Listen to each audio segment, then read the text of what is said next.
এইটো ভিডিঅ'ৰ জৰিয়তে আপুনি জানিব পাৰিব যে অনলাইনৰ পৰা নতুন বা পুৰণি ভোটাৰ কাৰ্ড কেনেদৰে ডাউনলোড কৰিব পাৰিব। ইয়াৰ বাহিৰেও আপুনি জানিব পাৰিব যে আপোনাৰ ভোটাৰ কাৰ্ডৰ লগত যদি মোবাইল নাম্বাৰ লিংক নাথাকে বা আগতে বেলেগ মোবাইল নাম্বাৰ দিয়া আছিল, সেইটো মোবাইল নাম্বাৰ চেঞ্জ কৰি কেনেদৰে নতুন মোবাইল নাম্বাৰ লিংক কৰিব, বা আগতে যদি মোবাইল নাম্বাৰ দিয়াও নাথাকে তেনে ক্ষেত্ৰত কেনেদৰে আপুনি মোবাইল নাম্বাৰ লিংক কৰিব পাৰিব। গতিকে আহক জানি লওঁ। নতুন বা পুৰণি ভোটাৰ কাৰ্ড ডাউনলোড কৰিবলৈ আপুনি গুগলত টাইপ কৰিব NVSP লিখি সাৰ্চ কৰিব, ঠিক আছে। সাৰ্চ কৰাৰ পিছত nvsp.in ইয়াতে আপুনি ক্লিক কৰিব। ক্লিক কৰি দিয়াৰ পিছত ইয়াতে ক্লিক হিয়াৰ বুলি লিখা আছে, ইয়াতে ক্লিক কৰিব, নাইবা 5 ছেকেণ্ডৰ ভিতৰত অটোমেটিক আপোনাক NVSPৰ ৱেবছাইটত লৈ যাব, ঠিক আছে। ইয়াতে অটোমেটিক গৈ আছে, ইয়াতে আপুনি চাব পাৰে। এইটো ৱেবছাইটত অহাৰ পিছত ইয়াতে মোবাইল নাম্বাৰ আপোনাৰ খুজিব আৰু ইয়াতে পাছৱাৰ্ড খুজিব, ঠিক আছে। আগতে যদি আপোনাৰ NVSP পৰ্টেলত ৰেজিষ্টাৰ কৰা আছিল তেনে ক্ষেত্ৰত ইয়াতে মোবাইল নাম্বাৰ আৰু পাছৱাৰ্ড আৰু কেপচা ফিল আপ কৰি ডাইৰেক্ট আপুনি ৰিকুৱেষ্ট OTPত ক্লিক কৰি দিলে আপোনাৰ OTP আহিব, তাৰপিছত আপুনি লগ ইন কৰিব পাৰিব, ঠিক আছে।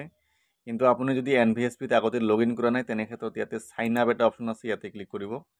ক্লিক কৰি দিয়াৰ পিছত ইয়াতে মোবাইল নাম্বাৰ ফিল আপ কৰিব, ইয়াতে ইমেইল দিলে দিব, নিদিলে নাই। তাৰপিছত ইয়াতে কেপচা ফিল আপ কৰি কণ্টিনিউত ক্লিক কৰি দিব, ঠিক আছে। তাৰপিছত ইয়াতে পাছৱাৰ্ড দিয়াৰ অপশ্যন আহিব, পাছৱাৰ্ড দি আপুনি সাইন আপ কৰি ল'ব, ঠিক আছে। মোৰ যেহেতু আগতে NVSPত একাউণ্ট বনোৱা আছে, গতিকে মই ইয়াতে লগ ইন কৰিছোঁ, ঠিক আছে। ইয়াতে আমি লগ ইন কৰিছোঁ মোবাইল নাম্বাৰ, পাছৱাৰ্ড আৰু কেপচা ফিল আপ কৰি। তাৰপিছত ৰিকুৱেষ্ট OTP, এই গোটেইখিনি ফিল আপ কৰি ৰিকুৱেষ্ট OTPত ক্লিক কৰিব। ক্লিক কৰি দিয়াৰ পিছত যেটো মোবাইল নাম্বাৰ ৰেজিষ্টাৰ কৰা আছিল তাতে এটা OTP আহিব, ইয়াতে OTP আপুনি ফিল আপ কৰিব। OTP ফিল আপ কৰি ভেৰিফাই এণ্ড লগ ইনত ক্লিক কৰিব। লগ ইনত ক্লিক কৰি দিয়াৰ পিছত ইয়াতে চাব ভোটাৰ কাৰ্ড ডাউনলোড কৰিবলৈ ইয়াতে ইপিক ডাউনলোড বুলি এটা অপশ্যন দিয়া আছে, ইয়াতে ক্লিক কৰিব, ঠিক আছে। ইপিক বুলি লিখা আছে। তাৰপিছত ইয়াতে আহিব, ইয়াতে দুটা অপশ্যন পাব, এটা হৈছে ইপিক নাম্বাৰ, এটা হৈছে ফৰ্ম ৰেফাৰেন্স নাম্বাৰ। আপোনাৰ যদি পুৰণি ভোটাৰ আইডি হয় ইয়াতে আপুনি যেটো ভোটাৰ আইডি নাম্বাৰ থাকে, মই দেখুৱাইছোঁ পুৰণি ভোটাৰ আইডি নাম্বাৰ ক'ত থাকে। এইটো হৈছে পুৰণি ভোটাৰ কাৰ্ড, ইয়াতে চাব SQ কোড এনেকুৱা ধৰণৰ লিখা আছে, ইয়াতে বাৰকোডৰ সাইডত যেটো নাম্বাৰ লিখা আছে এইটো হৈছে, ঠিক আছে, ভোটাৰ আইডি নাম্বাৰ, ঠিক আছে। সেই নাম্বাৰটো আপুনি ইয়াতে ফিল আপ কৰিব। তাৰপিছত ইয়াতে ষ্টেট সিলেক্ট কৰিব। ষ্টেট সিলেক্ট কৰাৰ পিছত ইয়াতে আপুনি সাৰ্চত ক্লিক কৰিব। আৰু যদি নতুন হয় আপুনি ভোটাৰ আইডি নাম্বাৰ নতুন আপুনি ডাউনলোড কৰিব পাৰিব, কিন্তু আপুনি যদি ভোটাৰ আইডি নাম্বাৰ নাজানে তেনে ক্ষেত্ৰত ইয়াতে ফৰ্ম ৰেফাৰেন্স নাম্বাৰ ইয়াতে এইটো সিলেকশ্যন কৰিব। সিলেকশ্যন কৰাৰ পিছত অনলাইন কৰোঁতে আপোনাৰ যিখন ৰিচিভ আছিল এই ৰিচিভত ৰেফাৰেন্স নাম্বাৰটো লিখা আছে, এই ৰেফাৰেন্স নাম্বাৰটো ইয়াতে ফিল আপ কৰিব। তাৰপিছত ষ্টেট সিলেক্ট কৰি ইয়াতে সাৰ্চ কৰিব, ঠিক আছে।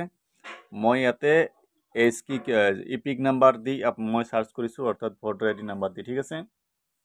সাৰ্চত ক্লিক কৰি দিয়াৰ লগে লগে ইয়াতে আপুনি চাব পাৰে ইয়াতে ইপিক নাম্বাৰটো শ্ব' কৰিব, অৰ্থাৎ ভোটাৰ আইডি নাম্বাৰ। তাৰপিছত ইয়াতে নাম শ্ব' কৰিব, ৰিলেটিভ নেম কি আছে, ষ্টেট, তাৰপিছত ইয়াতে কনষ্টিটুৱেঞ্চি অৰ্থাৎ সমষ্টি শ্ব' কৰিব, ঠিক আছে। ইয়াতে ডাউনলোড কৰিবলৈ ইয়াতে আপুনি তলত এটা অপশ্যন চাব, your mobile number is not registered in e roll, ঠিক আছে। ইয়াতে মোবাইল নাম্বাৰ লিংক নাই, মোবাইল নাম্বাৰ লিংক নাথাকিলে আপুনি ডাউনলোড কৰিব নোৱাৰিব, ঠিক আছে। ইয়াতে যদি মোবাইল নাম্বাৰ লিংক থাকে ইয়াতে লাষ্টৰ কেইটামান ডিজিট শ্ব' কৰিব, ঠিক আছে। ইয়াতে আপুনি চেণ্ড OTP কৰি আপুনি OTP জেনেৰেট কৰিব পাৰিব, ঠিক আছে। ইয়াতে যেহেতু মোবাইল নাম্বাৰ লিংক নাই, গতিকে এইটো মোবাইল নাম্বাৰ লিংক কৰিব লাগিব, যিহেতু এইটো পুৰণি ভোটাৰ কাৰ্ড, ঠিক আছে। মোবাইল নম্বৰ আপুনি লগে লগে লিংক কৰিব পাৰিব, মই আপোনালোকক দেখুৱাইছোঁ। মোবাইল নাম্বাৰ লিংক কৰিবলৈ ইয়াতে চাব ফৰ্মছ বুলি এটা অপশ্যন দিয়া আছে, ইয়াতে আকৌ আপুনি ফৰ্মছত ক্লিক কৰিব, ঠিক আছে।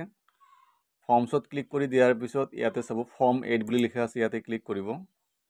ক্লিক কৰি দিয়াৰ পিছত আপুনি যেটো ভোটাৰ আইডি নাম্বাৰ দি ৰেজিষ্টাৰ কৰিছিল সেইটো ভোটাৰ আইডি নাম্বাৰ হ'লে আপুনি সেল্ফ অপশ্যন চুজ কৰিব। আৰু যদি আপুনি ৰেজিষ্টাৰ কৰোঁতে বেলেগ ভোটাৰ আইডি নাম্বাৰ দিছিল তেনে ক্ষেত্ৰত ইয়াতে আপুনি আদাৰ্ছ অপশ্যন সিলেক্ট কৰিব, ঠিক আছে। আদাৰ্ছ অপশ্যন সিলেক্ট কৰাৰ পিছত ইয়াতে ভোটাৰ আইডি নাম্বাৰটো ফিল আপ কৰি ইয়াতে আপুনি সাবমিটত ক্লিক কৰি দিলে ডিটেইলছ আহি যাব, ঠিক আছে। আৰু যদি আপুনি ৰেজিষ্টাৰ কৰোঁতে আপুনি যেটো ভোটাৰ আইডি ডাউনলোড কৰিব বিচাৰিছে সেই ভোটাৰ আইডি নাম্বাৰটো দিয়া আছিল, ইয়াতে আপুনি সেল্ফ অপশ্যন চুজ কৰি সাবমিটত ক্লিক কৰিব। তাৰপিছত ইয়াতে অকেত ক্লিক কৰিব। তাৰপিছত ইয়াতে সেকেন্ড যেটো অপশ্যন আছে correction of entries in existing electoral roll, ইয়াতে ক্লিক কৰিব। ক্লিক কৰি দিয়াৰ পিছত ইয়াতে আকৌ অকেত ক্লিক কৰিব। অকেত ক্লিক কৰি দিয়াৰ পিছত তলৰ পিনে স্ক্ৰল কৰিব, ইয়াতে আপুনি নেক্সট কৰিব। তাৰপিছত এনেদৰে আপুনি নেক্সট কৰিব। নেক্সট কৰাৰ পিছত ইয়াতে চাব application of correction of entries in existing electoral roll. ইয়াতে আপুনি যেটো মোবাইল নাম্বাৰ অপশ্যন দিয়া আছে ইয়াতে মোবাইল নাম্বাৰ অপশ্যনটো চুজ কৰিব। চুজ টিক দিব, টিক দিয়াৰ পিছত ইয়াতে মোবাইল নাম্বাৰ ফিল আপ কৰিব, ঠিক আছে। মোবাইল নাম্বাৰটো ফিল আপ কৰি দিয়াৰ পিছত ইয়াতে আপুনি নেক্সটত ক্লিক কৰিব, নেক্সটত ক্লিক তাৰপিছত ইয়াতে প্লেচ লিখাৰ অপশ্যন আহিব, ইয়াতে আপুনি ভিলেজৰ নাম বা আপোনাৰ যিটো সমষ্টি হয় সমষ্টিৰ নামটো লিখি দিব পাৰে, ঠিক আছে।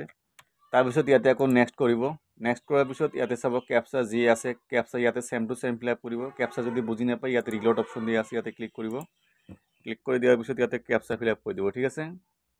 কেপচা ফিল আপ কৰাৰ পিছত ইয়াতে চেণ্ড অ'টিপিত ক্লিক কৰিব, চেণ্ড অ'টিপিত ক্লিক কৰি দিয়াৰ লগে লগে যিটো মোবাইল নম্বৰ আপুনি ফিল আপ কৰিছে সেইটো মোবাইল নম্বৰত এটা অ'টিপি আহিব, ঠিক আছে।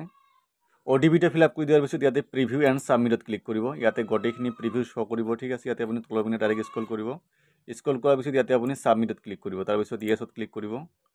ইয়াতে লগে লগে ইয়াতে এটা চাব ৰেফাৰেঞ্চ নাম্বাৰ জেনেৰেট হ'ব, এইটো মই কপি কৰিছোঁ, ঠিক আছে।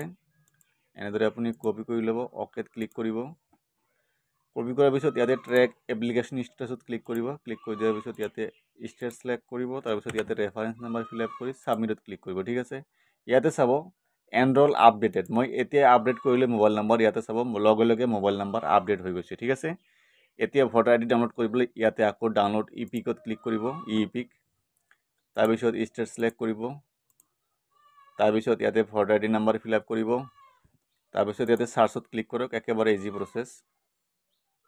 ইয়াতে চাব মোবাইল নম্বৰ লগে লগে আপডেট হৈ আহিছে, ইয়াতে চাব ইয়াতে চেণ্ড অ'টিপিত ক্লিক কৰিব, ক্লিক কৰি দিয়াৰ পিছত ইয়াতে অ'টিপি আহিব, মোবাইল নম্বৰ আকৌ অ'টিপি ফিল আপ কৰিব ইয়াতে, তাৰপিছত ইয়াতে ভেৰিফাইড ক্লিক কৰিব, ৱেইট কৰিব। ইয়াতে চাব ডাউনলোড ইপিক এটা অপশ্যন আহিছে, ইয়াতে ক্লিক কৰি দিব, অট'মেটিক ডাউনলোড হৈ যাব ভোটাৰ আইডি, ৱেইট কৰক। ইয়াতে চাব ডাউনলোড হৈ আছে, ইয়াতে চাব পাৰে এইটো হৈছে নতুন voter ID card, digital voter ID card. ইয়াতে গোটেইখিনি লিখা আছে, name, date of birth, father's name বা হাজবেণ্ড নেম লিখা আছে, হাউচ নাম্বাৰ লিখা আছে, ইয়াতে কমপ্লিট A to Z।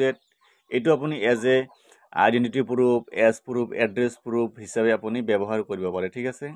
এনেদৰে আপুনি নতুন বা পুৰণি ভোটাৰ আইডি কাৰ্ড ডাউনলোড কৰিব পাৰিব, আৰু লগতে আপোনাৰ ভোটাৰ আইডিৰ লগত যদি মোবাইল নাম্বাৰ লিংক নাই এইটো প্ৰচেছৰ জৰিয়তে আপুনি লগে লগে কৰিব পাৰিব, ঠিক আছে। চ' আজিৰ ভিডিঅ'ত এইখিনি আছিল, ইয়াতে বুজি পোৱাত অসুবিধা হ'লে কমেণ্ট বক্সত কমেণ্ট কৰি জনাব পাৰে, ধন্যবাদ।